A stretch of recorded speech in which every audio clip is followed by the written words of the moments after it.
Hello, Blake. Hi, Blake Hello, Walley. bud. How are you on this wonderful Thursday, December 14, 2023? Never been better, Brian. It's a pleasure to be here, as Isn't it, always. though? Yes.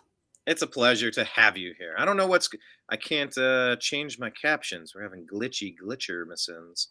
Ooh. Are you streaming on Instagram? Did you get my message? No, how do you do that? No, what message? Where? Oh, it's too late now, Brian.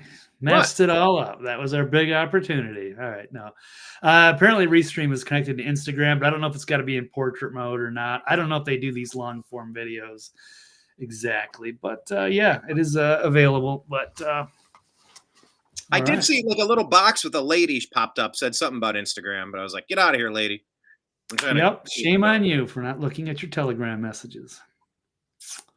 Oh, Telegram. Okay. Yeah, we have all these modes of communication. But with the passage of the NDAA, you're being spied on every moment. Maybe we can just give a quick update on that today, because unfortunately, our civil rights are being violated. It's an obvious, egregious Fourth Amendment violation. There's no doubt about it. It's not. There's no gray area. There's no possible way that this could stand. I don't know why there's not a fast track, a diamond lane, as you were, or as you will, or maybe a high occupancy vehicle lane to the Supreme Court.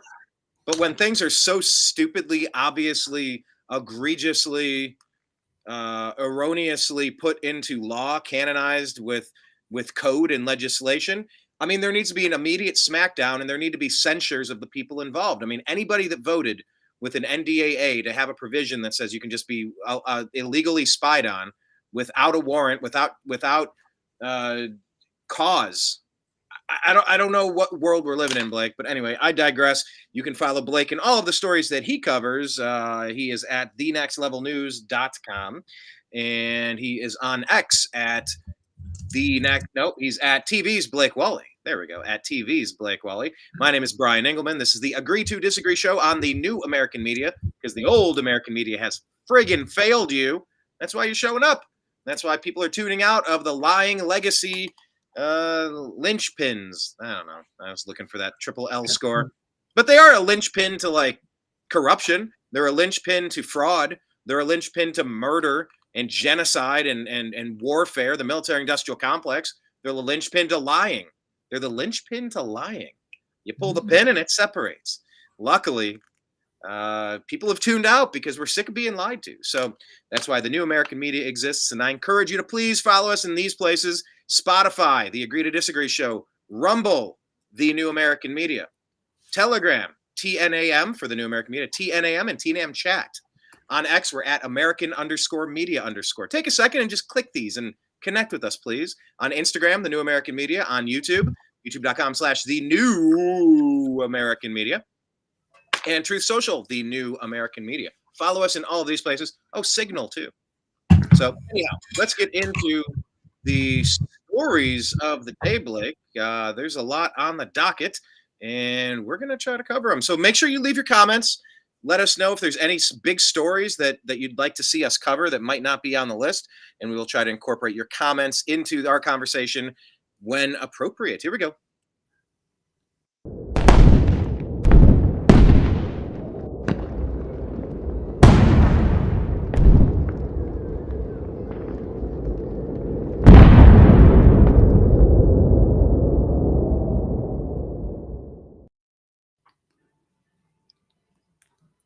Well, Blake, how about that? Before Obama put his movie out, before this other new movie trailer has been released, looky here, looky here. Look what we did with the new American media's new intro with our animated graphic there. It's the upside down flag with the sound of explosions in the not too distant area. You know why? Because this is what they're aiming at. And I've been calling it out for the 13 years that the new American media has been a thing. They want the next conflict to be a conflagration of a civil war, revolutionary war, and world war all wrapped into one. And damn it, if they're not all going along with it, it's like, oh, well, at least the Republicans are going to be against this crap. It's like, what, the same ones that put George W. Bush in, the same ones that nominated Romney and McCain. That GOP. Now the MAGA GOP is very different, which is why they're trying to. Well, aren't some of the charges against Trump wouldn't one of them include the death penalty? I believe they're trying to execute him, if not throw him in jail for the rest of his life, because they want what they want. And it seems like no matter who we vote for, Blake, it just goes back to the same old situation. But yeah, it's in the zeitgeist. The powers that be are programming a civil war for 2024. Do you agree or disagree with that statement, sir? Yeah, I'm going to agree with that. I think they are, yes, prepared for that. Maybe even suspending the elections if they need to. I think they're terrified of Trump winning and the MAGA patriots, so they're going to do everything they can to demonize us, and they certainly have so far. There's a lot of political prisoners rotting away in a gulag in D.C. for participating in a peaceful protest or walking into a restricted area that they did not know was restricted in the halls of Congress. We're not doing anything wrong. Oh, yeah, a few of them do maybe deserve to be punished to varying degrees, but they were withholding evidence. A lot of them aren't. So, but they're trying to make an example of these people and trying to stage it as this is an insurrection against democracy, the worst thing that ever happened since the Civil War.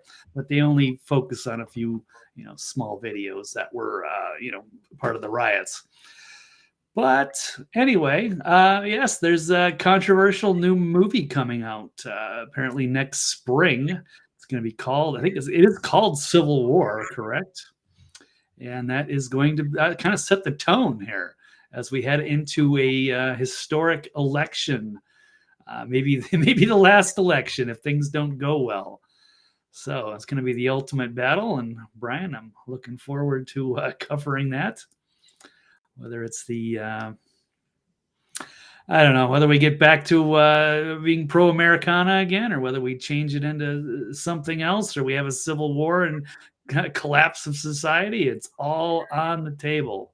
Well, some people think this is predictive programming, this video clip, and I know you've seen it, Brian. Quick, before we run it, what do you think?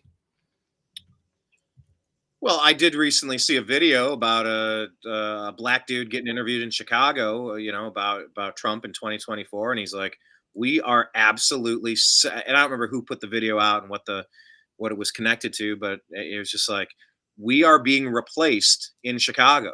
They're taking money and resources away from us, the people that live here." Now, this is a black dude, so it's like, "Oh, it's a white Christian." No, just shut up. No, it's just a dude, because we're just dudes that live in the country, and we want to take care of what's here. We don't want to add extra problems to it. And the guy's like, they're taking resources away from us and they're giving them to these illegals, these people that are illegally crossing into our country, flooding the border. They're sleeping at the police station. They're sleeping at the bus station. They're all over our streets. They're getting put up for, fancy hotel rooms. They're getting stipends. They're getting, I don't know, gift cards or prepaid Visa cards, whatever it is. He's like, I don't understand why they're replacing us. And it seems obvious that Americans are being replaced. Not just white Americans, just people, men, women. And it's a plan. It's not like, oh, there's a border crisis down in Texas. No, there's no border crisis. Shut up. Oh, there's a border crisis in Arizona. No, there's not. No, there's not. There is a planned invasion with Obama and his crew pulling the puppet strings through that meat sack, that child-sniffing monster, Joe Biden. And by the way, how glorious is it watching their whole little scheme, as you call it, Blake, get picked apart brick by dirty brick. I know we didn't really cover the Hunter thing on Tuesday, but now Hunter was subpoenaed to go in front of Congress, and then he backed out, so we're waiting to see, is he going to be charged for that? I don't know if that's in the stack or if we had a quick. No, it wasn't in the stack. It was big news yesterday. He's going to be held in contempt, I believe, of Congress because he was supposed to speak in front of the committee, and then he just made a big speech in front of the Capitol and said, no, he's not going to, and he's not guilty, and his dad did nothing wrong, but he's not going to testify. He's got there was his buddy Eric Swalwell. Yeah. What about Swalwell? Fartwell, yeah, he was there next to him. He's advising him. That's another one that's just doomed. It's like, oh my God, really? You couldn't pick anybody like less credible? All right. Well, I shared something awesome. I know last time I shared Hunter Biden with his with that image from his laptop that the 51 intelligence official deep state liars rigged the 2020 election by claiming that there was no Hunter Biden laptop. Complete election interference by running cover for the Bidens to get Trump out of office and to install a super corrupt, super blackmailable family. 51 intelligence officials, 31, whatever the number is. 51 former heads of the CIA and high-ranking CIA officials just lied to the American people. But there's that picture with Hunter naked. He's in his tighty whities, just like you'd see on the beach. And he's got that scarf wrapped around him. I shared a video today, but I couldn't share it on Facebook because the last time I did, I think they shut my account down for 30 days. They said I was participating in exploitation. This is Meta, the company. Right. Let's focus. Sometimes I wonder why these shows go 2 or 3 hours. We go into way too much backstory. But yes, I got you. Right. Meta, Facebook, Instagram. Yeah. They're engaging in all sorts of inappropriate child activity that they're being sued left and right for. But then they had the gall to say to me that I was engaging in adult exploitation because I shared a picture of Hunter shirtless with that scarf wrapped around him. Anyway, I shared something today. It was him giving his speech on wherever he was, Capitol Hill, and it was that body, but it was his regular face. It was hilarious, but I couldn't share it on Facebook. So go on Telegram, TNAM Chat. I shared it in TNAM Chat and TNAM Humor. So follow us there. Otherwise, you should be in the Agree to Disagree group on Facebook. But it was hilarious. But that was yesterday. But yeah, it's all coming apart at the seams, Blake. And I couldn't be happier for it. But where it's also coming apart at the seams is the people have never been more awake to the deep state plan. But you see where they're going to escalate it to. They want a civil war. So if you want to run the trailer, I mean, this is on the heels of what? Just a couple of days ago, Barack Hussein Obama and his spouse, his partner, whatever that person's name is, that person, well, whatever they are, they released that Netflix movie about, what's it called? Not The Day After Tomorrow or 1 Second After, or after the world ends, right? The time after people preparing for something to happen. Land Before Time. Who cares? I'm not interested in watching their bullshit propaganda, but 2 of these in a week. All right. So if you want to pull up and run this trailer just to kind of get a flavor for what is on board, I double clicked the thing. Oh, you clicked it. And then okay. Yeah. All right. Here we go. This is our friend Ford Fisher has posted this out. I didn't say anything about the predictive programming, but that's what some people are saying. There's a concept in horror film history. You can see what people were afraid of in time by watching their contemporary scary movies. America won't look like this in 2024, but it may well feel the closest it's ever been. So let's check this out. 19 states have seceded. The United States Army ramps. I would, just rewind it real quick to the very beginning. This is the beginning. I would say, yeah, but I talked over the first 3 seconds. I would say maybe I'm a little less optimistic than Mr. Ford Fisher there. There's no way that I could possibly claim that the world's not going to look like this in 2024. We never thought COVID would do what COVID did with the lockdowns, the shutdowns, forced vaccinations, all sorts of, you have to close your business, you can't travel. It got civil war during that. Like that was martial law. That was martial law, except for the name in the official declaration. That was their test run. So I'm in no way as confident as Ford is that this is not happening next year. It could absolutely happen next year, but I just want to make that point. Yeah, okay. They could suspend the elections in 2024. We might not get them. We might be, yes. Civil war is absolutely on the table, whether it's this year or right after, if people do not accept the results for whatever reason. So it's getting pretty heated. All right, but we'll run this and we'll just stop whenever and make commentary. I think it's the same producer or director from like 28 Days Later and Ex Machina, like some pretty high profile movies. So it should be it's going to be this big summer blockbuster next year. What's that director's name? I don't know offhand. You tell me. Maybe it'll be in this. Well, it'll probably be in this clip. Okay. We'll check it out. Activity. The White House issued warnings to the Western forces as well as the Florida Alliance. The three-term president assures the uprising will be dealt with swiftly. Let me know if you want to try anything on. Are you guys aware there's like a pretty huge civil war going on all across America? We just try to stay out with what we see on the news. Seems like it's for the best. That's the majority of your people right there. I just have no idea what's going on and just blissfully ignorant. And that's part of the reason that we get into these, that we're at this point, is because a lot of people are not as involved as they should be. And I think I talked over the beginning that I was trying to get you to rewind it those 3 seconds because it says 19 states have seceded from the Union.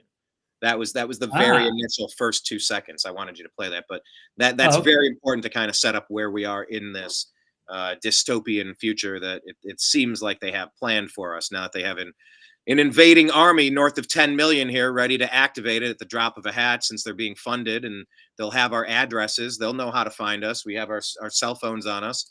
They know exactly where we are at all times. They know where we live. They know our IP address. And we sleep, right? So anyway, 19 states have seceded at this point. You can continue.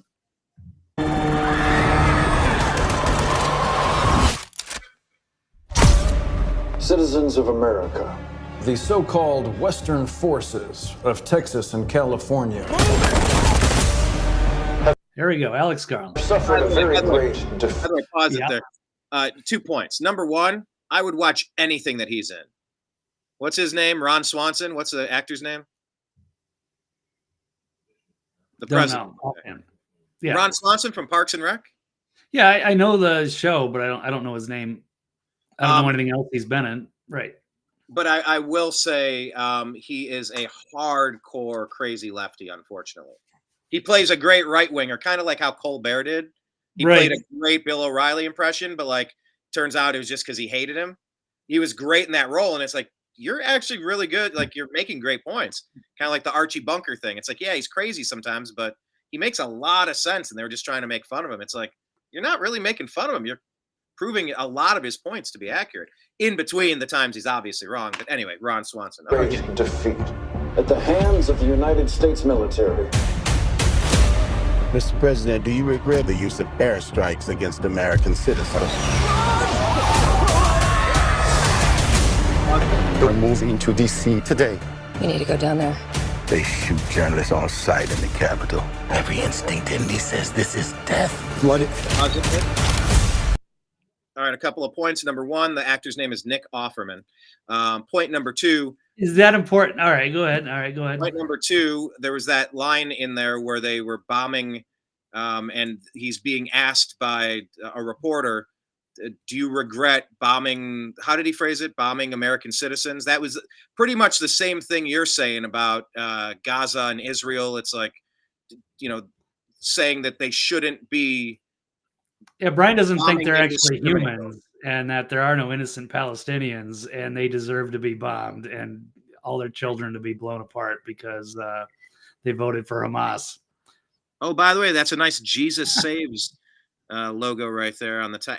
In all of these movies, there's going to be little Easter eggs, very intentionally placed. But and then the third, I saw somebody saying that you can't go there. They target journalists there. And the meme that I was watching, I scrolled past and it was one of the guys going, stop, I can only get so erect. But that's unfortunately because the media has become an enemy to the people with all of their lying and manipulation and the people they're framing and just the coercion tactics that they're using. So a lot of points in that 5 seconds there. Okay. All right. Well, They're moving to D.C. today. You need to go down there. They shoot journalists on sight in the Capitol. Every instinct in me says this is death. Flooded. Every time I survived the war zone, I thought I was sending a warning home. Don't do this. But here we are. There's some kind of misunderstanding here. What? Well, you're American, okay? And just rewind it a couple of seconds there, so we can get that whole scene coming up. But she said every time I survived a war zone and sending this information, these photos and videos back, I thought it was sending a warning.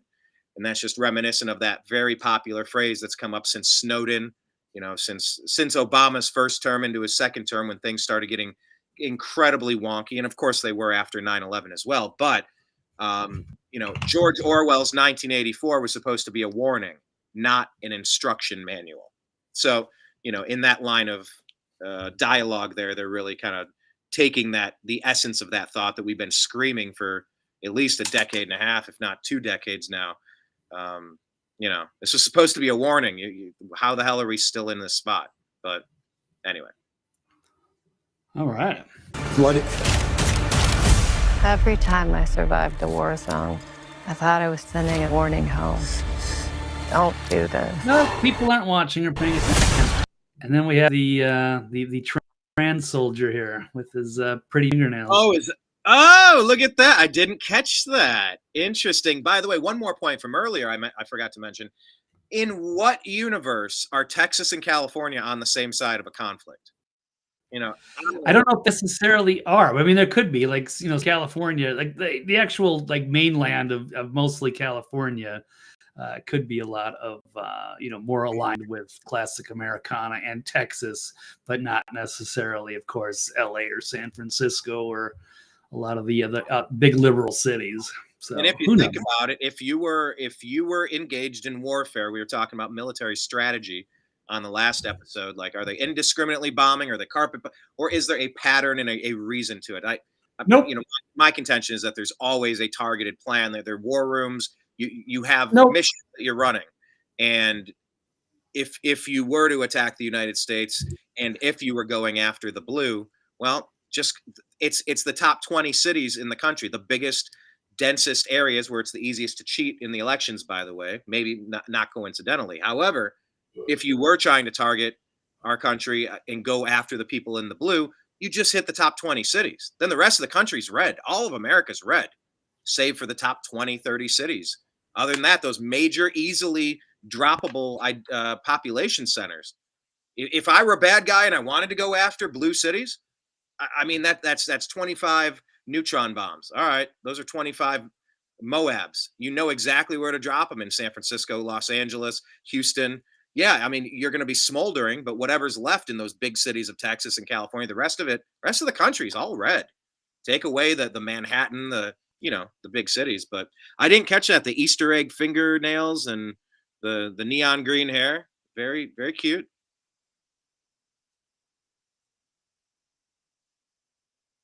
Are you on mute? I can't hear you. Okay, let's move on. But here we are. There's some kind of misunderstanding here. What? Well, you're American, okay? Okay. What kind of American are you? That's terrifying, but he makes a good point. Yeah, what kind of American? Definitely divided more than we are united these days. You don't know?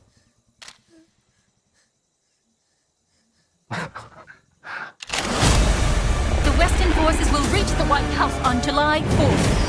Oh my God. Get in the car! Get in the car! Move, move, move! You're gonna hang back. I'm not hanging back. One nation under God, indivisible, with liberty and justice for all. Go, go, go, go, go!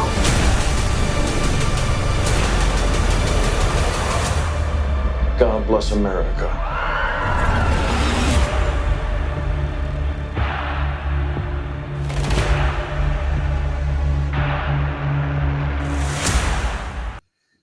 I haven't seen a movie in a while at the theater, but I'm gonna definitely have to see that one. That's pretty epic. Whether I'm gonna agree or disagree or anything, this is too important to our culture, and it's sad that it's gotten this far. I never would have thought America would ever fall like this, but it's been happening. We've been watching it unfold for a number of years. Really, probably mostly in the last since the 21st century. So yeah, there was that text on the screen, "Empires Fall." I mean, that's exactly the Barack Hussein Obama playbook. It started with Bush. It was definitely the election, 9/11, the awful. That set the tone. That set the table for Obama to take over. We are 5 days away from fundamentally transforming the United States of America. Yeah, but Brian, what would have happened if John McCain would have won in 2008? You think we would have been better off? Could have been just hardcore fascism like we've never seen before too. Oh, I don't with think the we've been Patriot Act, direction. war. Right. So Liz Cheney, Mitt Romney, John McCain, George W. Bush. yep. Go down the list of characters. John They Kerry. were so evil. People couldn't wait to vote Democrat again, and they embraced Obama and didn't realize how radical he was. And then after 8 years of Obama, he didn't recognize the country anymore. He brought back Trump, and all of a sudden, he made him out to be a compromised Russian spy. It's ridiculous. And those people, it's like, okay, what kind of American are you? Are you the ones that went along with lynching the president of the United States, framing him for stuff that never happened, tanking his political career, trying to throw him in jail and subject him to the death penalty, trying to ruin his re-election campaign with lawfare? The damn near green lighting the assassination attempts at this point. Like, what kind of American are you? I see the that's Trump, what I want to see. Yeah, that's what I'd have to ask too. Type supporters being one type of person, and that's not to say Trump is perfect or that the Trump supporters are perfect, but it seems to be that they want this to be a strong, independent nation that can, do things, build things, and handle things here, and make our country strong. The rest of these people that have been installed in these positions of power, they have no soul. They have no skin in the game. They don't care. They don't represent people from here. They're bought and paid for. They're bribed and blackmailed. They've been to the island. They've taken the bribes. They're on camera. They're on video. Like, there's no way they're going to go against the system. What type of American are you? It's like Trump and everybody else, and that is crazy. But it's never been more obvious that the mainstream, I'm not going to use that word, that the legacy Democrats and the legacy Republicans, they are actively working as the enemy of the American people, along with the media, the liars in the media. In the Nuremberg trials in World War II, it was like, you couldn't just claim I was following orders. Or like media, you're like, I don't know, I was just reporting what I was told to report. It's like, you were complicit. You were involved in the coup. You were involved in the overthrow. You were involved in this chaos. So many people have blood on their hands, metaphorically, until it goes literal. What kind of American are you? That is a great line. That is a great scene. It's piqued my interest, Blake. But you know what? The good thing about all this crap, I've been saying this for way more than 13 years, but you go back to the beginning of the New American Media in 2011. Please do. Cool. A lot of cool content over that time, but I've been warning about this for more than a decade now. And more than once, I've been deemed a little out there, a little kooky, a little paranoid. No, I'm not. I just see what's coming, and I'm trying to tell you. So I'm happy the zeitgeist that this is out there in a non-fringe way. It is so in your face at this point. You'd have to be fringe to pretend it's not there. Yeah, okay. Yeah, I would agree. All right. Well, there was like the lady in that beginning of that video, like, oh, I don't know, is the Civil War going on? Yeah, I don't really want to watch the news or get involved, So it just becomes impossible. So, but then again, during the Civil War, the Revolutionary War, only took 3%. It only took the 3% of active, engaged people that were participating. The rest were trying to stay on the sidelines. There were a lot of people that did not want to get involved, and you'll find a lot of that. But when it starts coming at you from every different direction, and you don't know who's good and you don't know who's bad, it's going to be hard to sit on the sidelines. Let me tell you. You pulled up another one. Is there another point you want to make on this movie? No, you were talking about the. You want an update on the FISA NDAA thing. I'll just pull up a couple tweets from Anomaly here, where he was kind of disappointed in Ted Cruz here, voted to extend the FISA warrantless spying program. Ted Cruz suggested jabbed people should be allowed. Well, we're getting in the weeds here, but point is, it's sad to see Ted Cruz go along with the NDAA and the FISA. And then we've got Drano here saying, is there 147 Republicans just voted to reauthorize FISA 702 that was used to illegally spy on President Trump. Their voters deserve answers. I agree. GOP giving the Stasi everything it wanted from Cernovich here, spying on conservatives, Catholics, and everyone else will continue. So yeah, business as usual. It's us or them. It's the ruling class against the peasants. So anyway, that's the update there. All right. Well, we got to figure out who are the big names that voted against it on the Republican side. Who needs to be like? What is the reasoning? For what reason did they give? This is blatantly unconstitutional. They don't have the authority to do what they just did. Right. Yeah, they should wait and have that part removed and then re-vote on it. But yeah, they shove this stuff into these giant bills. So they didn't make a fuss, even though they knew about it. They should have been well understood by then. There was an uproar on Twitter and from some very vocal people, probably Thomas Massey and others, that said, to warn us about this, but it didn't stop them. So, here we go. This is one of those things leading up to the Civil War. They're going to be, spying on Americans again. That's going to be guys like you and I, Brian.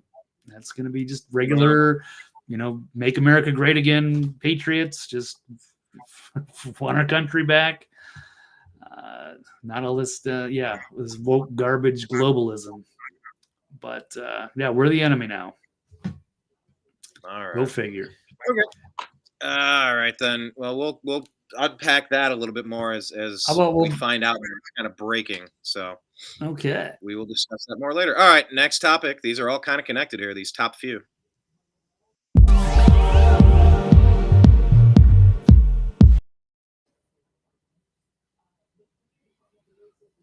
All right. So on the heels of this predictive programming for Civil War in 2024, agree or disagree, Blake, that mail-in balloting must be banned after admitted abuse in 2020? Yeah, I think I'm going to have to agree with that, because now it's well known this was potentially used to swing the results of 2020. There was the 2,000 mules. And now we have this shock poll. You sent me this. It's on Jesse Waters' show last night. It's from Chuck Callesto's sharing this, revealing the massive voter fraud. Quick clip. Finds that a new Heartland Rasmussen poll finds that 17% of people admit they voted in a state where they don't live. 21% admitted they filled out someone else's ballot. And 8% admitted they were offered money to vote. Yeah, so that would be a shock poll. People from out of state voting where they don't live and filling out other people's ballots, because a lot of people are indifferent. Again, we bring up the lady from the preview in that movie. Yes, she doesn't care. She could have been one. Yeah, I don't care. You can take the ballot. I don't care who you vote for. It doesn't matter to me. And some people were actually bribed. We saw that. That was, I think, James O'Keefe even revealed that was happening in Minneapolis. So this is going on, and part of it is because they are terrified, of course, of Trump getting back into power. 14-point swing provides a 10-point advantage. So voters over the past month have swung. So even with all of the, all the smears against Trump and, putting him in court, 3 different states, raiding his Mar-a-Lago home, all of the things about him, and yet he is still way out, over 10 points ahead, even on Rasmussen. Trump now leads Biden. So that's terrifying the establishment. They will want to put him in jail, do anything they can, but he's just getting more and more popular, especially as things continue to get worse here in America, leading to a potential civil war in 2024. So they're going to pull out all the stops. Yeah. So I will leave that there. Brian, what do you think? Okay, what I think is there's no way it could even be remotely close. 14 points. Who is on the side of these clowns? Who in the world is actually on the side of all of this madness? We don't know. It's 81 million, supposedly, allegedly. It doesn't pass the Joe Biden sniff test. It doesn't pass the Joe Biden sniff test. It just doesn't. I don't know what else to say about it. Oh, look, Trump's ahead. Well, of course he's always been like. We got to play this game where it's a close race. Oh, he's pulling slightly ahead. Pulling slightly ahead. Holy shit! We've seen for 3 years the vast difference. Afghanistan, Israel, Ukraine, the southern border. For fuck's sake! I mean, in rampant inflation, the planned invasion. Oh, he's starting to pull ahead a little bit. Oh, he's pulling ahead a little bit. Oh, okay, yeah, it's probably pretty close. Oh, it's a 14. Oh, 14, not 100%. Okay. I mean, what, 20% of people could be? Okay, maybe 20%. Shouldn't that be a 70 or 80 point swing? This should be all 50 states. I couldn't imagine. And it's so important for people to realize this. When they throw Biden out, because there's no way he's going to be the nominee. I don't even remotely consider that at all. When they do the switcheroo, when they do the Gerald Ford thing to get Gavin Newsom in it, a vice president or something, it's not about Joe Biden. When you finally take his crime family down for all the bribery, all the corruption, look, Kamala Harris and Joe Biden should have been impeached for dereliction of duty at the southern border a long time ago. This is 3 years of this stuff. But when he's replaced with Newsom, Barack Hussein Obama's spouse, or Oprah Winfrey, or The Rock, or I don't know, go down the short bus candidates that they're going to try to trot out there. This is the Democrat Party and what they stand for. I don't know how anybody could back that party, Blake. I just don't get it. Well, they're insulated. They're in one bubble. Party either. But Trump isn't a Republican Party member. He's hated by his own party. He's got Cheney trying to kill him. He's got Romney trying to kill him. He's got that whole party apparatus trying to kneecap him. And that dirty little Ron DeSantis. I don't know what goes behind.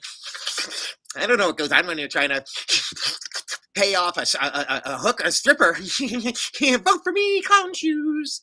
Like, he's in on it. He used to be like America's governor. You're like, wow, heir apparent. This he's doing a lot of good things down there. You're like, oh shit, he's part of the deep state. He's buying in. He's on board with framing and killing Trump. I can't ever support someone that's going to jump on that train, because as quick as he'll turn on him, he'll turn on you. He's already turned in my book. So there's never been a more obvious choice for who the president has to be in the upcoming election. It's never been this obvious before. I don't know. No, well, people are insulated and they believe the media, and they thought Trump was the most evil thing ever, the worst thing since you know who, and the Führer. I can't even say it. We're going to get kicked off of Facebook, even though so stupid. Right. Anywho. But yes, in order to prevent another January 6th, you got the FBI is saying that Trump supporters must be treated like terrorists. So that's what they do. They are terrified. And so, they're going to turn all of these three-letter agencies against their political enemies. And if they have to bring in, millions of military-aged men over the border, they will do that. Who knows? I don't know what's going to happen, but it's going to be it's going to be an epic year, 2024, for better or for worse. And I'm looking forward to covering it. So it's going to be the ultimate battle, and we'll see we'll see what happens if there is even an election, and if it's fair, and if it's not contested, and if it can go and everybody accepts the results, and we can build the country and work together as the United States, not the divided states. But we'll see we'll see what happens. Anyway, that's what happens. What else do we want to this is on the heels of several different elections being overturned because of corruption, because of cheating. I don't know if you had anything on that, or if you remember because they're starting to pile up now. I think there were 4 in the past month where they've caught rampant abuse where they've had to throw the election out because it was rigged. It's various places across the country. I'm starting to they're all blurring together for me. Yeah, there's a few on a local level that have been disputed and changed, and but not with 2020. I don't know if that's ever going to happen. Probably not. So we'll pretty much forget about that one. But at least going forward, maybe we can make some difference, and there's going to be more security and make sure that we have valid votes and not just people harvesting ballots or manufacturing them. That has to all stop. People don't sell their ballots. Mail-in ballot. I mean, a mail-in ballot should be for military. Otherwise, get your ass to the poll. I don't know how anyone other than a cheater has gone along with something so rife with the opportunity for fraud. I mean, if I were a bad guy, I'd absolutely abuse that system. I would set up organizations all across the country to harvest and manipulate that. Hands down. If I were a bad guy, oh my God, I would have the lists of all the people who haven't voted in a long time, unlikely to vote. I would break them down into all these categories. I would say, okay, so these are the people who are 70 or more years old. They haven't voted in the last 4 elections. Blake, if you haven't voted in the last 4 elections, you're either brain dead or you don't give a flying fort about it. Okay? Yep. No, they've found every way to take an advantage, whether they're you would mandate sending those out to people, but you'd never send them out. You would send them to a warehouse and you would fill in 100% of your candidates and you would slip them back into the mail. And who would know, especially when you're not doing a signature verification. So we don't have a country if we don't stop this stuff. But I agree. We don't. Time and time again over the past few weeks, we've seen elections get thrown out for fraud. So, don't come at me with like, oh yeah, it was the most safe and secure. Shut up. Time couldn't stop patting themselves on the back about how they fortified the 2020 election. They were the character in Wag the Dog that just had to take the credit. I want the credit. I want the credit. Well, you can never tell this story. I know I can't tell it now, but when I can tell it, oh no, you can never tell this story. I want the credit. Read the Time magazine article about fortifying the election. They lay out exactly how they stole it. Exactly. And that's only what they were doing. There were other things happening as well. So I don't know, man. Yeah, and then there was retaliation, and then people were upset. They contested it up in D.C. They thought something that the electors would be overturned or what have you. There was, I don't know, I feel like 1 million people that showed up in D.C. Hoping that they could change the results. It didn't happen, and a lot of those people were thrown into the D.C. gulag. And yes, being held as political prisoners, and they withheld the evidence. But so that's still going on, and they're trying to raise some money here for Chris. Good to see that Patrick Byrne, great patriot, is pledging $500,000 match to the January 6th legal fund. We'll want to go donate to that, j6legal.org. I just threw in $50. I really hope these guys get out. They deserve it. It's been too long. And but yes, this is their big plot to demonize their political enemies.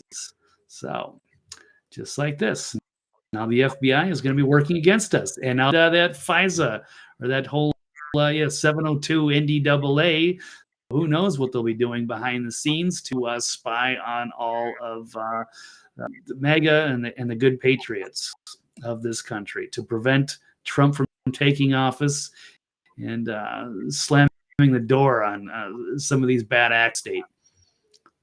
Speaking of which, why don't we just, speaking of bad actors in the deep state, let's take a look at Abby Phillip of CNN. And this is the kind of stuff, this is the kind of disingenuous stuff that they pull to manipulate their audience into thinking that everything's good, when really things are not. So let's listen to Vivek Ramaswamy talk about January 6th and how they are framing up supporters and what they did with Gretchen Whitmer up in Michigan to go after Trump supporters, patriots. There is no evidence that there were federal agents in the crowd on January 6th. So why, before Congress, when pressed on what the number was, they didn't say there were none? They just couldn't say how many you're there were. saying. So watch her just continually interrupts. Like, you're asking a question, and then when you don't get the answer you want, you're going to just continually interrupt Vivek. So this was really an awkward interview here. That that you have not seen any evidence. So that we've seen multiple. and so we've seen multiple informants suggesting that they were. We know people were FBI informants who were asked. Is there any evidence? May I just finish this, and you can come back and question me? May he finish the fucking question, lady? Clarify. I know it's very uncomfortable for you. I'm going to clarify my question. It is an uncomfortable issue for many people, but we have to do the truth here. I'm going to clarify. She's got to represent her network, and she's got to, make it look like he's a crazy kook in front of their stupid audience. This is why people vote for Biden. My question, because I want to make sure that you understand what I'm asking. I understand this deeply. I told you I was there 3 years ago. I'm not there now. Where is the evidence? Yes. Where is the evidence that the government had a plot, an inside job? But no, I'm going to tell you what an inside job is, because I'm not violence on January 6th. I'm not going to let you put words in my mouth. I'm going to put my words in my mouth. And I'm going to tell you what I mean by that. Where is the evidence that the government was involved in planning or executing January 6th? So I'm going to give you hard facts. And if I may, Abby, I know this is going to be a little uncomfortable, but we're going to go through this, and you can push back on it after that. And you can push back on that. And let's do this fairly. Why did they suppress footage of now what's been released, 200 hours of footage of shooting rubber bullets into that crowd, shooting tear gas into that crowd? You didn't see that before. You saw what the response was to that. Now you see footage coming out of actually rolling out the red carpet for Capitol Police allowing Ramaswamy. people Shut up, Abby. Again, right through the front door. The vast majority of the footage evidence should have been released before, Abby. Mr. Ramaswamy, the vast majority of the footage shows police officers being overrun and I want to talk about one more by case. violent this is really important. riders. That's I'm going to give you some hard facts. Of it shows. So what here? They cannot handle the truth on CNN. They can't. It's so disgusting. But this is why so many Americans are misinformed about things. This is how the lying legacy media, or what's left of them. This is what entrapment is. Cherry pick. I'm not cherry picking. If I may finish, Abby. If I may finish, Abby. I'm not cherry picking. Examples. To the contrary. To the contrary. You know who cherry picked examples? You know who cherry picked? The government. That is what happened. The government cherry picked 12 hours of footage when there was 200 hours of footage. The cherry picking was the government, not me. Release the whole thing. And let me just finish one thing too, because this is super important as a topic. So I think there's a civil libertarian issue. Shut up, Abby. She's supposed to be asking questions, and she cannot. When we're talking kidnapping, I want to be really clear on this, because it's the same issue in the same FBI, same even part of the FBI. 3 people who were in an alleged plot to kidnap Gretchen Whitmer were acquitted at the end of trial because it was entrapment. That is, government agents put them up to do something they otherwise wouldn't have done. They gave them credit cards with spending limits of up to $5,000, encouraged them to buy munitions, plan something they weren't otherwise willing to plan. So much so, and I want people at home to know this, especially CNN viewers to know this, is that one of the jurors went to those defendants and apologized afterwards, gave him a hug, apologized, seeing what the government had put a poor guy up to who had to go to some Mexican restaurant across the street to get hot water. These people were exploited with credit cards up to $5,000, FBI agents putting them up to a kidnapping plot that we were told was true but was entrapment. Same thing with the Capitol Police, people letting them in freely. Many of those people then being charged. Look, the government cannot put you up to do something and then charge you for it. That's wrong. I don't want to have Look at he's getting clapping. He's winning the audience, and she's got to come off. But I mean, that is just unconscionable that the FBI could be weaponized to that extent. This was all a ploy to, target, patriots and to demonize them and the Trump supporters. And so the American public watches, and they're going to go, "Oh my God, can you believe these crazy Trump supporters would actually kidnap a governor of Michigan?" So it's really sickening. And it turns out that it was all, staged by the FBI. So, I mean, there should have been multiple people from the FBI that should have been, that should be in the gulag up there in DC, not these actual patriots that are there. So, but we have a two-tier justice. President Trump on multiple occasions called for the National Guard to be there. That was turned down by the head of the Capitol Security, by Nancy Pelosi, by Mayor Bowser. This was a setup. It was all a setup. And it's never been more obvious. It was very confusing at the time. Very confusing. But yeah, well, I give Vivek a lot of credit.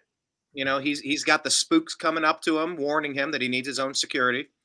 I give him credit for going on with Anomaly, and he for 25 minutes or something, he hit him with some serious questions, allegations, pushback, and he stood his ground. He just kept giving answers, whether you believe his answers or not. That's another thing. But I mean, he didn't run away from someone that was like, "Oh, I'm not going to talk to somebody that asks me tough questions." It's like, no, I'm going to stand here and I'm going to talk over you. I'm going to let you run out of steam, and I'm going to keep pushing my point, and I will answer. I think the biggest concern with President Trump is when they try to kill him, or when they do kill him, they being the bad guys, who's on deck? Who else is on Team MAGA? You can't go to DeSantis or Haley. Chris Christie. They're turncoats. They're deep state rhinos. Rhinos are the same as deep state Democrats. You want any bit of a change? Good luck in that party. Oh yeah, we want Mike Pence and Mitt Romney and John McCain. That'll give us a big difference from Hillary Clinton and John Kerry and Barack Hussein Obama and Joe Biden. It's like, it's the same person. It's all the same person.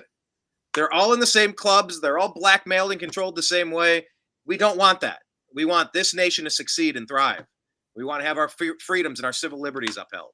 It's not rocket science. But, is Vivek on the short list of people in the bullpen? Who's the starting 5 pitchers on this team? Well, it's MAGA. You got Trump at number 1. Who are the 2, 3, 4, 5 pitchers, Blake? Is Vivek, has he worked his way into the starting rotation? I think so. I like it. So even if it's number 5, but I think he deserves a higher spot than that.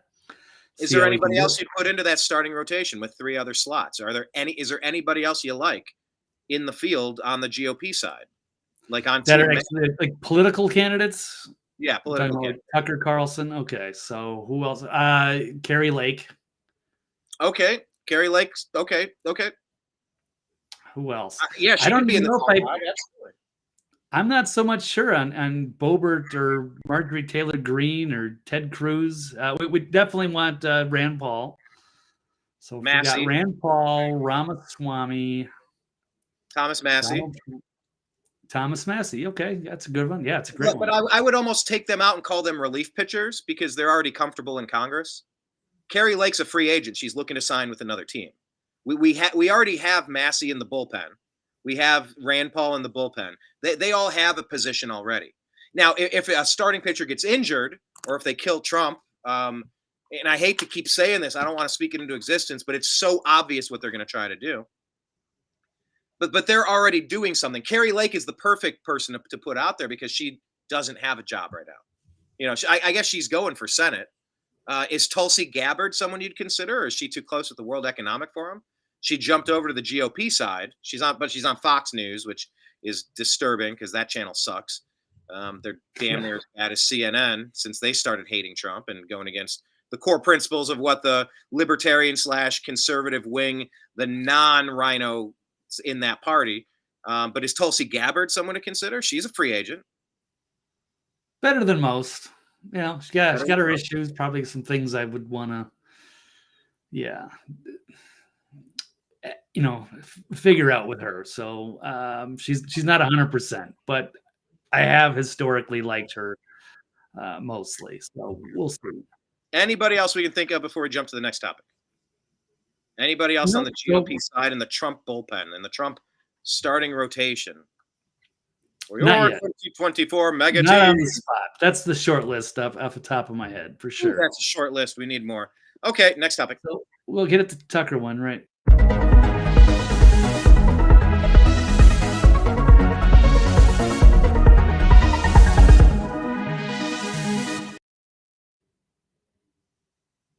Yes, and jumping to the Tucker one, I mean, a lot of the best voices in the United States, or the best global voices for freedom in America, for liberty, for common sense, for policy. These are people in the media. These are talking heads that they're not politicians. They never have been. They could be drafted to come in and join the team. You heard reports last week, I believe it was last week, that whether they can be believed or not, that Melania is floating the idea that she would love to see Tucker Carlson come in as Trump's VP. Now, I don't know if there's any rhyme or reason to that per se, but a lot of the best voices are in entertainment. They're not in the government apparatus. So agree or disagree, Blake, Tucker Carlson should host a GOP debate with Joe Rogan and Elon Musk. Well, I do agree with this, and I think this would be a good challenge to see who are the good ones, or who's in the bullpen, or who's the starting five. Absolutely, that's a good way to find out. The thing is, I don't see a lot of people participating in it. There's no way Nikki Haley or Chris Christie are going to go on the stage, or Mike Pence, or any of these. Wait, these they wouldn't. You don't rhino think they would sellout go on neocons. stage? You don't think they would go on stage? They're attention whores. Of course they'd go. No way. You think Nikki Haley and Chris Christie would go on? If it was Tucker Carlson and he wanted to host a debate and Joe Rogan and Elon Musk were asking the questions, do you really think Nikki Haley and Chris Christie would have the balls to go on stage? I do. Okay. They're attention whores. They're only doing this to raise their national brand. I don't know what Christie thinks he's getting out of this, but he's looking worse the more he talks. I don't know what. I mean, Haley thinks if they kill Trump, that she'll be sitting there. I guess that's what Ron DeSantis has been promised. Like, hey, we're going to throw this animal in a cage, so don't worry about him. Just run a close second. We're going to kneecap the guy who's running way out in front. By the time you make it around the bend, we'll drag him off the racetrack, and we'll just install you. So just ride it out. Of course he'd participate. He thinks he's going to be beloved. He thinks he's the best option because Trump is such a loser or something. Yeah, I think they would absolutely get in the debate. And if they don't have the balls to, I think that speaks on them. That would be the number one rated thing you'd see all year. I mean, if you the number one goal in the debates is to get name recognition, and hopefully in a positive way. I think they'd participate. I think they'd have to. I think they'd be forced to. A debate hosted by Tucker with Rogan and Musk, that would be what, Blake? 20x the highest rated JV debate that we've seen? 50x? Yeah, it would be. But streamed on all their networks in real time. Completely. I think they would just miss it as like everybody's kooky or something. I don't think they would try to. And I know they would have to deal with some tough positions. I mean, Megyn Kelly gave Chris Christie a hard time. That was great. And he deserved every word of it. He earned it, yeah. If it was like you see with Vivek, though, like he goes into the viper's nest. Like, he would, of course. He goes Nikki Haley, do you think her and her supporters? No, I don't think Nikki's donors would even want her to go on there. They wouldn't want to give it any credibility. And they know that she was in danger of being, thrown curveballs by, Tucker, Rogan, and Elon. And she wouldn't do it. I will say that there is, iron sharpening iron, that whole concept, Blake. I wish we lived in a world where it would make sense for Donald Trump to join in the debate. I think he does have some serious questions to answer about the vax rollout, about all sorts of stuff. I would like to see him in the debates, but in a rigged GOP primary where they're only doing it thinking that he's going to get kneecapped, it's like, I'm going to take my ball and go. It's not I'm going to take my basketball and go home.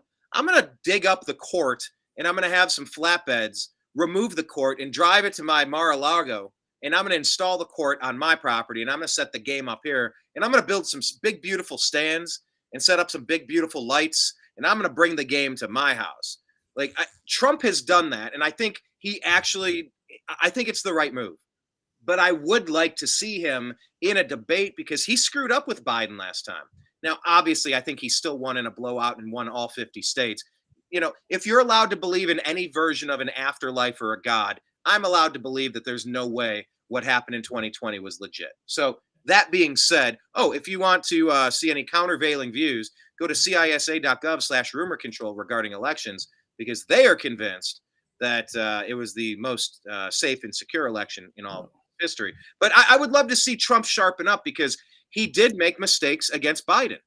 He steamrolled him every time, to the point where it was like, just hand him the rope and let him fumble along with it.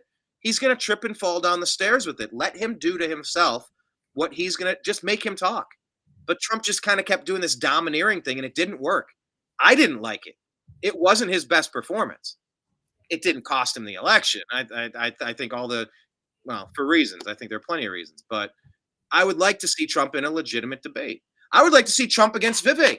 How would Vivek handle that? Would he be kissing the boot as he was framing it? You're bending down and kissing the boot when you want his support, but then you turn on him when it's convenient. I would love to see the dynamic of those two go at each other. That would be very. Yeah, I would, but for Trump, I think he's got nothing to gain and everything to lose. So I think he would prefer to just stay out of it. He's way ahead, so he has no reason to. You're right. So. I can't disagree with that. You lost your background. Was that intentional? Yeah, I'm gonna reboot real quick, and you can. Okay, I will. Blake took off in the middle of that sentence. Make sure you're following Blake at TV's Blake Walley on X and thenextlevelnews.com. Make sure we need people on our podcast, slowly but surely gaining viewers and listeners there. But on Spotify, can't figure out how to get on Apple. I will try to do that. Keep doing that. But it's the Agree to Disagree show on Spotify, on Rumble, the New American Media, on X at American_Media_, on Facebook at TNAM's The Agree to Disagree show, on Instagram, The New American Media, on YouTube.com/The New American Media. Find us in all those places, please. And I already plugged you, Blake, so you are plugged, sir. Thank you, Brian. All right. Well, we covered that topic. Let's. I'm back. Background's back. Seems like everything's there's a lot of weird, glitchy stuff's going on. So they passed the NDAA. Now they're up in our they got. Who knows how they're doing all kinds of dirty tricks behind the scenes. I'm not saying they just got rid of my background, but I just continually feel like I'm always being sabotaged somewhere.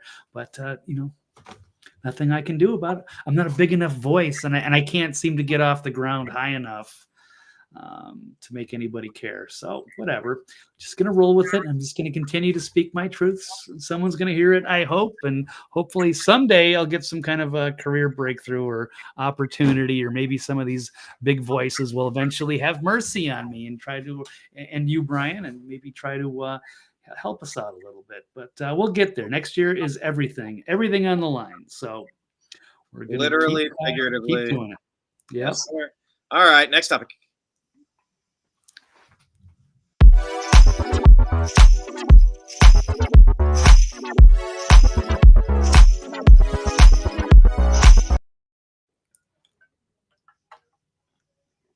All right, Blake, in the never-ending saga of Mike Johnson is disappointing us, you agree or disagree that Western leaders need to step up and give more cash to Ukraine? Nope. Disagree. It's done. It's over. They had their chance. They gave them all the money and funding and everything they could without actually putting American troops on the ground or NATO to get involved with Russia. But they have gone through all of that cash. It never ends. There's no accountability. And they're running out of troops. So Ukraine is now raising the age of the military men. It's going to be over 40. So they're going to have a military aged fighting force to try to, take over Donbass or Crimea, places where people there would rather be with Russia, not Ukraine, not under the rule. Voted instead, and they voted, right? Yeah. They're like, yeah, they voted. They don't want to be part of Ukraine. They don't want to be part of the Zelensky administration. They're tired of that. They haven't been treated well. They'd rather be with Russia. That's their culture. So they look at Putin as a liberator. So it's time. They don't have the resources to run a counteroffensive. But I mean, obviously Zelensky wants to stay in power. He loves all of the the attention and the money and the weaponry, and he's going to try to continue this fight, even though he's clearly losing. And once he falls, he's probably going to be he's going to be exiled. He's going to be destroyed or executed. Blake, I don't think they're going to keep him around. Him and Biden. I think what happened in the past week, I don't think I had a chance to say this, but I've been thinking about it since the going up on Capitol Hill mixed in with Zelensky. I think both of them are on real thin ice. I think what happened was Biden was told to step down. It's like, hey, this is what we're going to do, and we're going to need you to, this is what we're suggesting. And he's like, no, man. I'm going to, come on, the thing. And they're like, what? He's like, no, I'm going to stay. I think that's when the indictments started coming down on Biden, on Hunter Biden. I think it's like, all right, if you're not going to play ball with us, we know how to get you to play ball. We can ruin you. Don't think we can't ruin you. Don't think you're actually the president, Joe. So I think they're walking this out to ruin his family and take him out.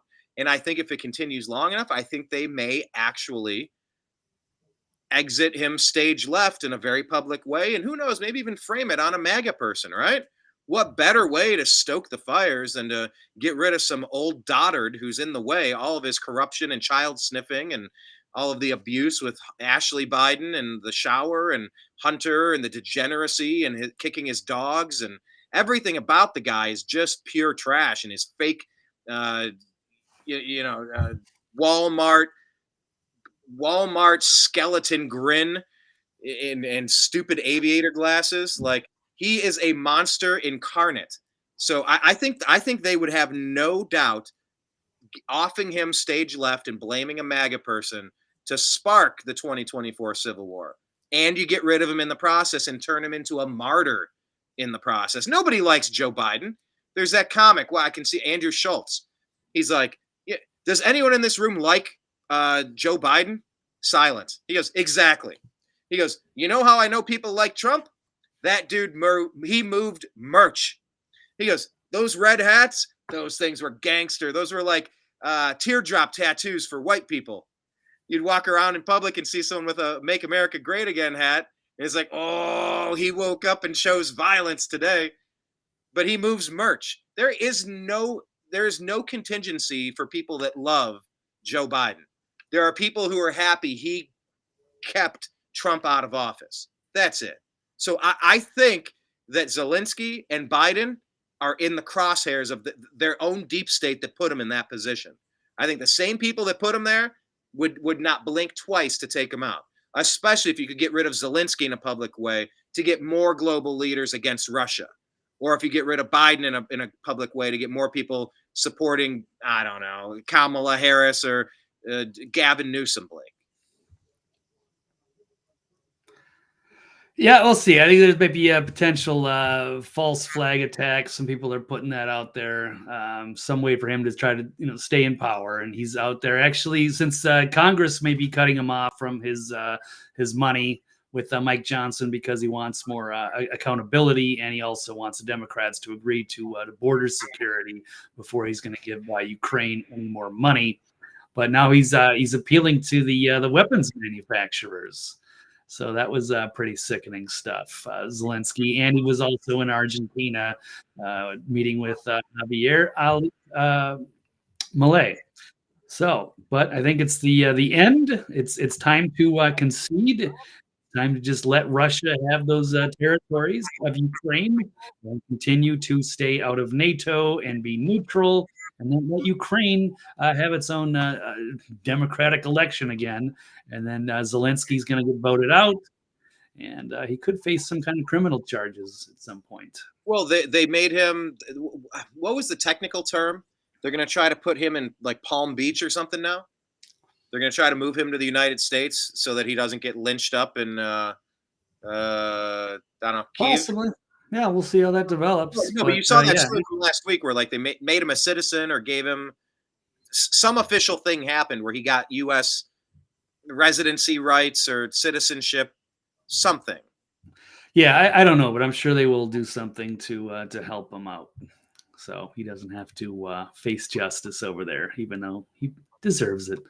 So, all right, Brian, let's what do we got? Move on. Got another. What else we Next got? One, or did you agree or disagree on?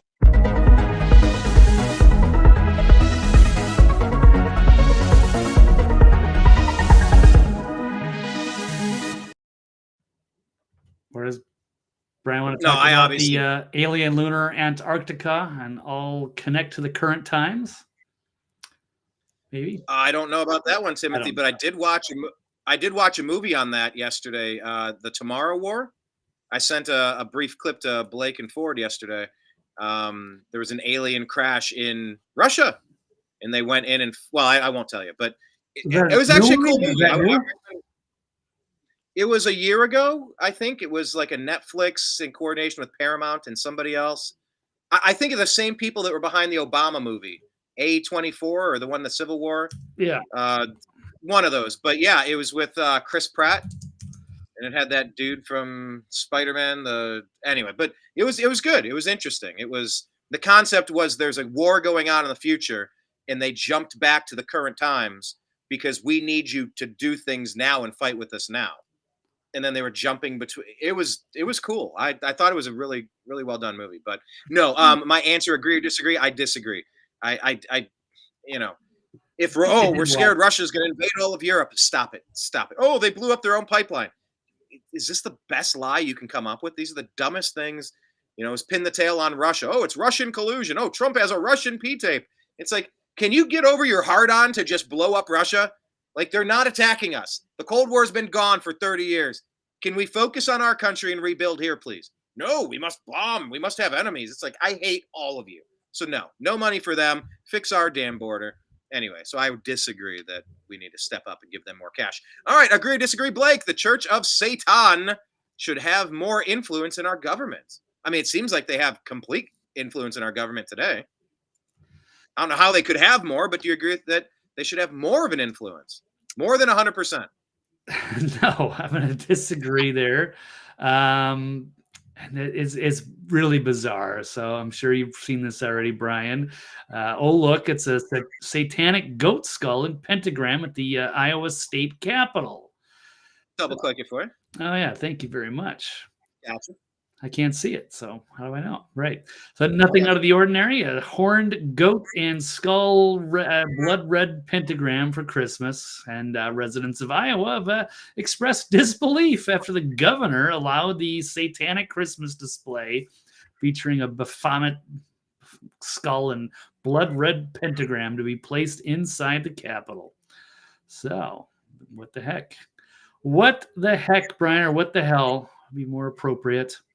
I don't get it. Doesn't seem appropriate to me. I'm not even, a religious conservative Christian, but this is still like blasphemous and disgusting and unprofessional and insulting to the people in Iowa, I would think. But I don't know why you would even want that. Like, it's like that creepy, dark energy. I don't know. Like something I would do as a teenager, just trying to get a rise out of people. But as an adult, like this, I find this pretty offensive and disgusting. And going into another part, I'll just say, is also the Church of Satan getting a green light to host after-school Satan Club for elementary school students, or elementary, according to this article. Misspelling. Move Over Orchestra, Baseball, and Drama Club. A new extracurricular is ready to inspire young minds and enrich our children. The After School Satan Club. The Satanic Temple proved that drag queen story times and general neutral restrooms are the least of the pearl-clutching conservatives' problems, announcing that they would be kicking off 2024 with a brand new after-school program for students at Chimney Rock Elementary School in Memphis, Tennessee. So here he goes. Hey, kids, after-school Satan Club. What kind of a sick person do you have to be? I mean, whatever. I mean, I would seem like people that are involved in the Satanic Temple are really twisted and disturbed individuals, no matter what. You don't have to go with organized religion. I get that, but how do you embrace Satanism? I do not understand. And then stay the fuck away from kids. What the hell? If you want to talk to college students, it's got to be like a certain age, I would think. I mean, I went to Catholic school and I went to public school. In public school, you don't talk about religion, but in Catholic school, there's a religion class that is part of your curriculum, and that's fine.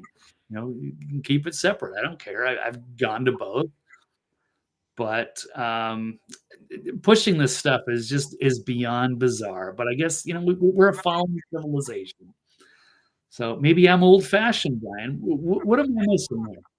I don't know. I'm just trying to figure out who this Kim Reynolds is. She became governor in May of 2017 when Governor Terry Branstad stepped down to become the U.S. ambassador to China. She then won a full term as governor in 2018 and reelected in 2022. She's allegedly a Republican. A Republican, Blake.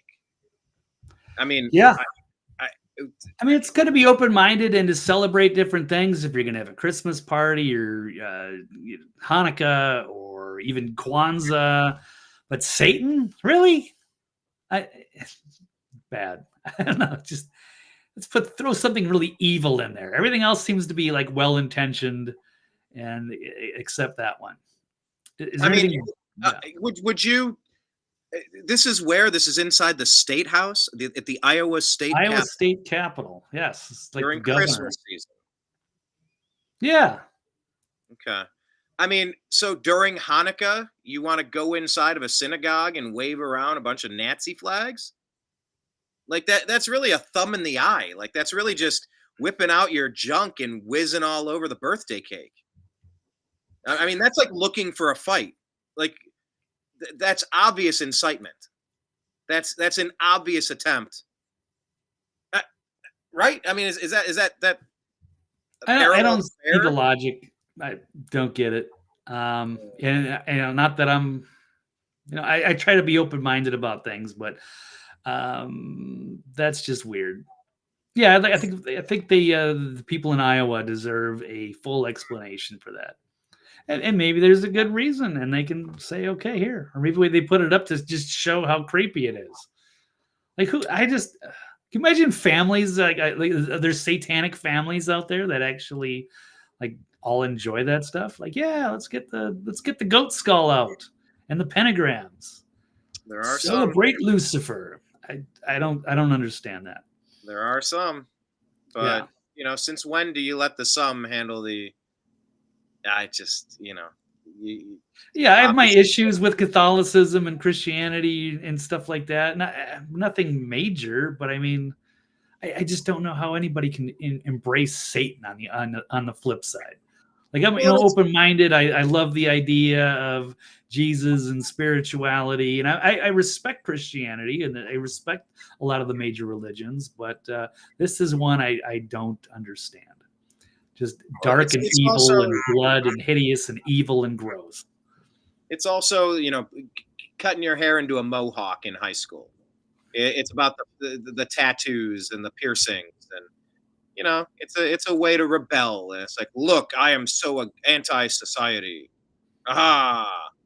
I am against society. Dreamer says concerts of all kinds are chock full of satanic symbols and rituals lately. Well, yeah, it's been going on for quite some time, actually. Let's go ahead and see what happens at the Super Bowl halftime performance. By the way, I did hear a great idea about the Super Bowl halftime performance. I was going through Twitter, X, deleting some people because I'm upside down and I want to be able to follow new accounts again. I got thousands to go. But I've begun the process trying to clear 100 per day. That takes way longer than it should. Because I do like to keep some accounts. I like to follow good accounts, but not all of them are active and whatnot. But somebody I was following suggested, he said his kid had an idea that when it comes time to do the Super Bowl performance, Rick Astley should come out and Rickroll everybody. Holy crap. I mean, that would be a 3-minute song. It's actually a really fun song. What if, like, Dave Grohl and the Foo Fighters, because they've played on stage with Rick Astley before on multiple occasions, and they cover Never Gonna Give You Up, Never Gonna Let You Down.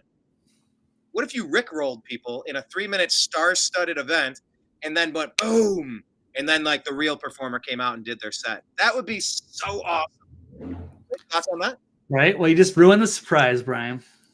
Well, I'm trying to speak it into existence. Unlike, I mean, I don't even know if a lot of people would even get that. That's the other problem. Is that I don't think you realize just how old we are now, and so people will be like, "What is that?"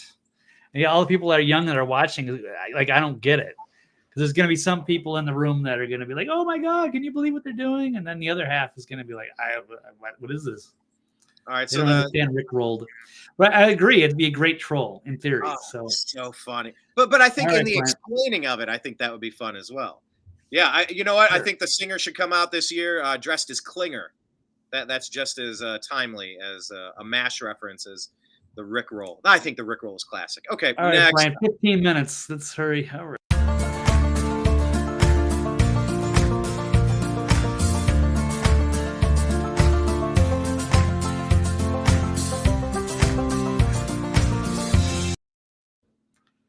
No, Brian, I do not think those are bullet holes. That's just rust. You think I still think it could be some bullet holes. I appreciated you doing that close in inspection. Agree or disagree, Blake? LeBron James is a coward and a biatch for sitting during the anthem. Agree or disagree? I'm going to say agree. Yes, definitely. What a bad look. What a bad look. Yeah, of many. Let's see. I'm going to pull this up real quick. Lightning round. Here is a UFC champ, Colby Covington. Yeah, Colby Covington dunking on LeBron James for shitting on America. So let's run this clip. So yes, LeBron James, he was, I'm surprised they actually medically cleared his son, Bronny, who had a heart attack on the court. And he's been brought back. So I guess he's cleared. He's playing. He was in the arena, and he was at a game, and the national anthem played. But LeBron James was sitting while everybody else is standing, looking, and sometimes maybe it's, cheesy patriotism or what have you, but you got to stand there and do it, whether you think it's, right or not. And for somebody who's completely enriched themselves and had this fabulous basketball career, and your son is there, you should show some respect. But here we go. He didn't. He sat down, and he was called out for it by Colby here, this UFC guy. Let's roll clip. Maybe. Is it going to run? Uh-oh. Perhaps it's not going to run. Damn it. See, my question about the video, I didn't see the end of it. I saw him walk in, and I saw him sit down, and like his whole family came in, and like they're sitting to. I didn't see the end of the anthem. Like I didn't see the full video. Is it possible if you hate America so much? It's only 20 seconds, so here we go. If you hate America so much and you don't like this country that gave you $1 billion, leave it or come deal with me. You go to China, go to these sweatshops that you employ all these laborers and use these women and pay them pennies on the dollar to make your millions. Fuck you, LeBron James. You're a coward. You're a spineless coward, and you're a bitch. Mic drop. I don't know who LeBron James is, but I think I get his point. Yeah, no, it's all good. Heart was in the right place, so we got it. Yeah, that's not an awesome move. I would like to see an apology or some sort of explanation. That was bad. Very bad. Right. Okay. Anything else on this? Nope. Next. Good stuff.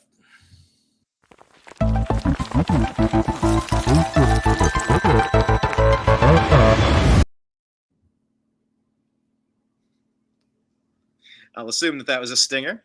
All right, Blake, agree or disagree that Israelis are more likely to make a peace deal than Palestinians? I'm going to disagree on that. Definitely. I think they want to keep this war going. Not necessarily the average rank and file Israeli person, but I think the ruling party and Netanyahu has no intention of making any deal. And I'm going to show proof of that. So let's roll this clip if I can find it. So I never know where we're going to start. But I mean, I could understand the perspective of just being completely over it. Yeah, so here we go. This is article IsraeliNationalNews.com. There's a couple things. First, this is just kind of a lead-up, little background here. Families of hostages are livid at Prime Minister Netanyahu. Feels like Russian roulette. So there's hostages and missing persons families. Forum headquarters criticizes Netanyahu for not approving the Mossad's chief trip to Qatar, or Qatar, or whatever you want to call it. The Hostages and Missing Persons Families Forum published a statement that included harsh criticism of Prime Minister Benjamin Netanyahu. A statement followed a report on their news which said Netanyahu refused to send the head of the Mossad, David Barnea, to Qatar in order to renew negotiations for the release of hostages being held by Hamas. The families were shocked by the report of the rejection of the request of the head of the Mossad to drop an agreement for the release of hostages. This announcement joins the ignoring of the mother's request to meet with the prime minister and father's request to meet with the minister of defense, which have so far not been answered. So I feel like they just want to, keep the foot on the gas and keep the bombing continuing. They don't want a ceasefire. They don't want negotiations. They just want to level Gaza and sort it out later. They don't want people investigating what is going on there. I think that kind of ties into another one of the questions I had on there, Brian, which is Israelis questioning that the Hannibal Directive was used on October 7th as Army admits there was an immense amount of friendly fire that took place. So this is another huge bombshell that came out of Israeli media with the Army. Because so I guess the Hannibal Directive is where you're going to shoot your own civilians or your soldiers so that they don't get taken hostage. And so a lot of people think that there was friendly fire. We can see this scene here. From October 7th, that these cars were not, as far as I know, blown up with Hamas weaponry. There's Israeli tanks. There was. Wait, hold on. Wait, real quick. What weaponry do we know that Hamas used? I don't know exactly what weaponry they. Yeah, what weaponry would be used to obliterate these cars like this? Is that something that Hamas had with AK-47s and small arms fire, or is there? Are you certain that all they used were small arms? Like, you're certain of that? I'm not certain. I don't know. I'm not certain, but I think we would know if they weren't. This is some pretty advanced weaponry, whatever was used, whatever did this. So I don't know what it is, but we do know, and this is actually being admitted again by Haaretz. It used to be a controversial procedure. We need to talk about it now, but let me get down to this because I know we're a little short on time. But Israeli Defense Forces, this is big, finally admitted that it's killed its own people on October 7th, but now claims it would not be morally sound to investigate. So they don't want to investigate, but they are admitting, yes, that there were helicopters, there was all kinds of confusion, and there was a lot of friendly fire and a lot of people caught in the crossfire. And that would go into the narrative, Blake, that like you're saying, in retaliation, you're being too sloppy and too much collateral damage is occurring. Right. So there's the invasion, whatever. Hamas got over. The defenses were dropped, and it was for 9 hours. This festival goers were not warned of an attack, and they feels like they were just allowed to die. They wanted to ramp up the body count, get everybody outraged, and then they could go after their enemies. Well, hold on. That is one theory. They could have actually been attacked and surprised and butchered. That's also something that could have happened, right? Maybe, but there's no investigation, and they don't seem to want one, and it doesn't seem like they're already admitting right here that it would not be morally sound to investigate, and it sounds like a cover-up. Does that sound like that's coming from you? Well, don't you think that there should be an investigation? Where's that coming from? That press release saying a morally unsound. Israeli Defense Forces have admitted that there were not only was the Hannibal Directive used in place, so they could have killed their own people just to prevent them from being taken hostage, because that would be a better outcome. So I understand that, but there was an immense amount. They were admitting an immense amount of friendly fire took place. So, that's not to say that, Hamas didn't kill the majority of the people that died that day. It's just to say that, yes, there was friendly fire, and it's a lot, but they don't want to investigate it because it's not morally sound, or it could be used, against, the administration to what happened, and that they're going to be some accountability. And now we've got hostages, the families of the hostages are pissed at Netanyahu because he doesn't seem to actually want to negotiate either. But now I'm going to go to the third part of this. This is from Donald Trump himself, saying Israel does not want to make a deal with the Palestinians, but that he had a great time meeting with Palestinian Authority President Abbas. So let's roll this clip. Key is a lasting peace. We have a lasting peace. First thing you have to ask, do they both want to make it? I have a real question as to whether or not both sides wants to make it. I have a real question as to one side in particular, whether or not they want to make it. Well, I don't want to say that right now. I think one side actually would like a deal, and I think the other one maybe doesn't want a deal, to be honest. I don't want to say it. No, look, we show our cards too much in the I wrote The Art of the Deal. We show our cards too much. So if I get into that, I don't want to say this and that, and then they'll come and they'll say, well, Trump is biased one way or the other. I think there's a chance that you could probably make a deal if you had a real deal maker, if you had somebody that knew what he or she was doing. In my opinion, if Israel wants to make a deal, I think a deal could be made. I think a lot is going to do with Israel, and look, it's going to have to do with both sides, but a lot will have to do with Israel and whether or not Israel wants to make the deal. I thought he wanted to make a deal more than Netanyahu. And I will be honest, I had a great meeting with him, Abbas, right?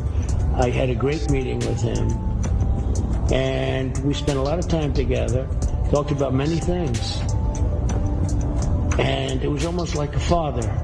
I mean, he was so nice. Couldn't have been nicer.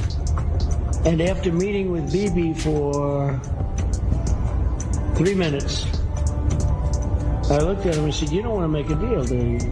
And he said, well, and the fact is, I don't think Bibi ever wanted to make a deal.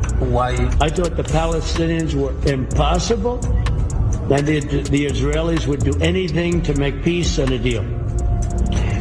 I found that not to be true. Well, what do you think? Yeah, I saw that. That came out a few months ago, right? I'm not exactly sure the timing, but I've seen it a few times. Yeah, that whole damn area won't stop fighting, and I hate it. Right. So, what do you think? Are they likely to make a deal? What do you think of Bibi there? Oh, I know you're saying Palestine is always rejecting deals, and No, I'm not saying that. They're always the bad actors, right? Hold on, I'm not saying that. Okay. I think that's common knowledge.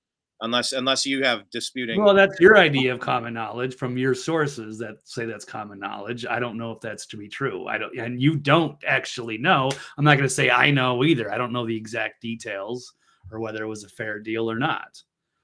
I was fairly certain it was common knowledge, but no, from your sources, and I always question your sources because you seem to be very, one-sided on this issue. I'm trying to be objective on this. Like, you're very one-sided on the issue too, so it is what it is. Well, I question a lot of this stuff that seems like BS. Yeah. A tug of war, I suppose. An interesting back and forth game of tennis here. So it's not just speaking in an echo chamber, I suppose. But yeah, I mean, has Trump talked about that since that video? Because that has come out, and this has been in the news for 2 months straight. Has he made any statements about that? Anything? Because that wasn't secretly recorded audio, was it? Because I don't know any of the details. I just saw it and I was like, wow, this is newsworthy, and that ties into those stories. And I'm trying to tell you, I've been trying to tell you this for like 12 years. Yeah, this Bibi Netanyahu's a bad actor and he needs to go away. They just cannot seem to get rid of him. He's continually up there. He is flaming corrupt. He's Israeli Cheney. And here, I got another comparison for you. This could, hopefully this won't get a copyright strike. I thought of a good comparison here. So no music. I'll roll this clip. You recognize this? I don't see anything. There's nothing on my screen, sir. Nothing rolling? Nope, nothing rolling. Roll that beautiful bean footage. Okay.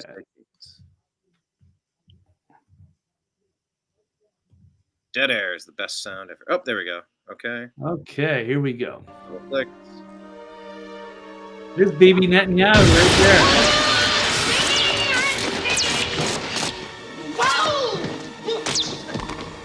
Listen to me. What? I, Vigo, the scourge of Carpathia, the sorrow of Moldavia, command you. Oh, command me, Lord. There's Brian right there, and his the righteous Gentile, and his humiliation ritual. In the castle of pain, I sat on a throne of blood. What was will be, what is. Does that not look and sound just like Bibi Netanyahu? Be no more. The sound is actually evil. Find me a child that I might live again. Yes. Dr. Evil? Give me the blood of your Palestinian children that I will inhabit. There it is. There's BB. All right, so Blake is calling on the TNAM meme team to make a meme of BB's face over this scene, please. Somebody out there has got to be able to do it. Somebody out there. Yeah. Must be able to give it to us. All right. So the ceasefire's over and they're just back at it again. That's the latest. Yep, they're just gonna bomb the shit out of them and not negotiate. And why would they? Because if they run an investigation, they might find that BB's complicit in this, perhaps even ordered the stand down or allowed it to happen. And once they do, that'll come against him. This has been his big grab for power after the people have had enough and they're ready to oust him. Now all of a sudden he is got more power than ever. What happens in the wars. So Brian, I do want to share one more before I go. I've only got a few minutes here. Right. But what was the other question? What was the caption on this one? 3 of them came we in. We talked about this in the beginning of the show the other day. That was about the university students. Yeah. Yeah. Where is it? Is it on here? I don't think I saw it. The government should police universities for anti-Semitism. Agree or disagree? Yeah, so I am going to disagree. And remember, Brian, I was saying, is this really happening? Is this that bad? Because it just seems like they're exaggerating this, and I don't know why they brought all those heads of these universities up to grill them in Congress. And you said they weren't like showing remorse, and I'm kind of wondering, maybe it was like they're making a mountain out of a molehill, and there is some awful stuff that needs to be, where they maybe need to intervene or do something and protect, Jewish students. I don't know if it's anywhere near as bad as like what you hear about on Fox News. So I do want to run this quick clip here from Gerald Celente. Before you hit play, it's just they were asked very point blank, super easy questions, yes or no. And I mean, the way they danced around it, the way that they protected all of that, and the way that the middle lady was smirking about it. And, if they do the thing that they're saying, if they do genocide. So if they do genocide, okay, so that's it was very telling. And since they looked into these people, but were they actually calling for genocide? That's one of the questions I was asking. Are there actually people on record saying, yes, we want to exterminate Jews? But if somebody says, hey, from the river to the sea, people deserve to be free, is that what they actually intend to mean? That means you think that's a benign phrase? Extermination. You know what that means. Well, no, I don't. And I don't think a lot of those students do. That's what my point was. I don't think they do. They're not like secretly wink, wink. What that really means is we just want to put, Jews on trains and gas them to death. No, I don't think so. It's pretty obvious you want to drum the snakes into the sea. Like people are outraged that there's a genocide taking place, and they're understandably upset. And they're standing the one that Hamas did on Israelis. The one that Hamas did on Israelis. You're talking the opposite. Because I mean, that was an awful attack, and what you're seeing right now is absolutely extermination. Yes, the indiscriminate carpet bombing of thousands of innocent people, including thousands. As I said last time, there is discrimination. They're not using the nuclear option. They're not just leveling it into a glass. Well, he wants the Samson option. If we left Mark Levin in charge, he would absolutely do the Samson option. There is discrimination happening. They are choosing military targets. They're not just closing. No, they're not. What military target? They blow up hospitals and they say that those are Hamas headquarters. I don't call that a military target. They do, and they expect you to go along with it. And they're making decisions on what to do. They could press one button and light the whole thing and make it glow. That hasn't happened. So not yet, but it's on the table, right? So you're painting with a very wide brush, and it's kind of blurring into the other colors here. So I know, because you got to stand up for your daddy Israel. You want to kiss baby's ring, right? So let's take a look at let's hear Judge Napolitano and Gerald Celente. Let's get their point of view on with these universities, this controversy.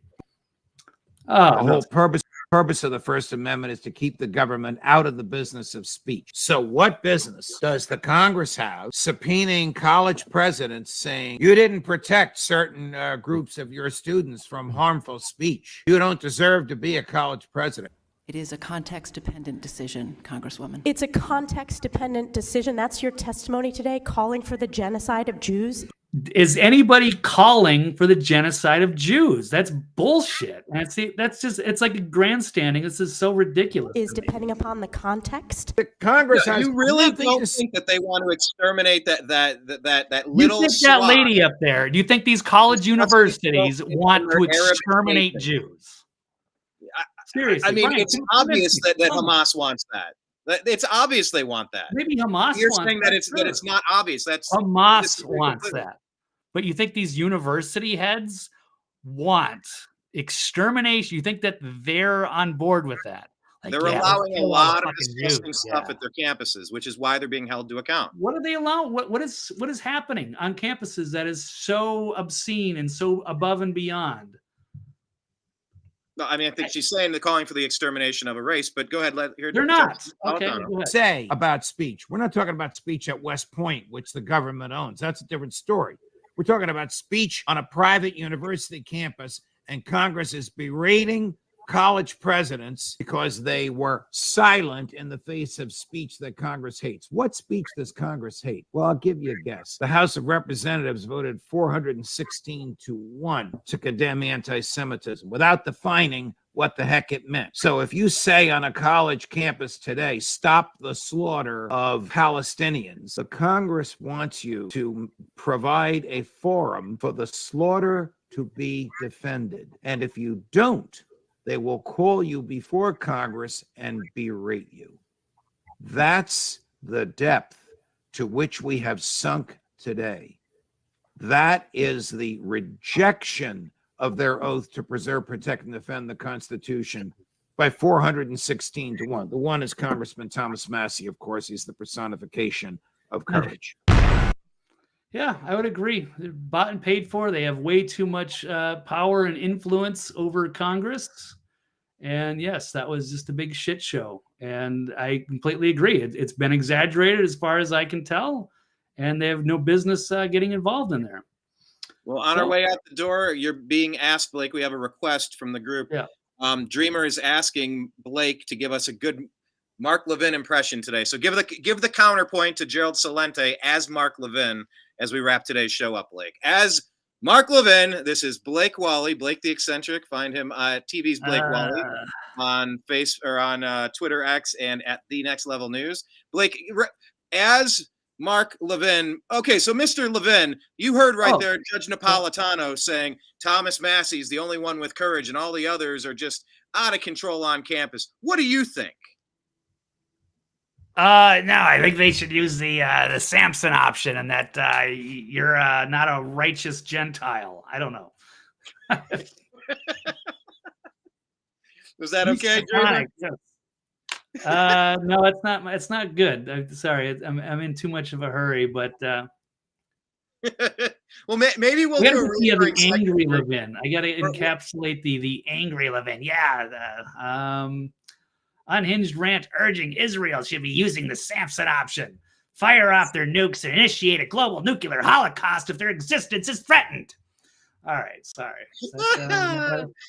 I think we should do a reoccurring segment here where Blake, as Mark Levin, comments on the ongoing strife in the Middle East. I love it. Thank you, Dreamer. I appreciate that. Right. He's clapping from the comment section. So. Yay! All right. Excellent. Okay, well, right. Blake, final words on your way out the door, sir. Run.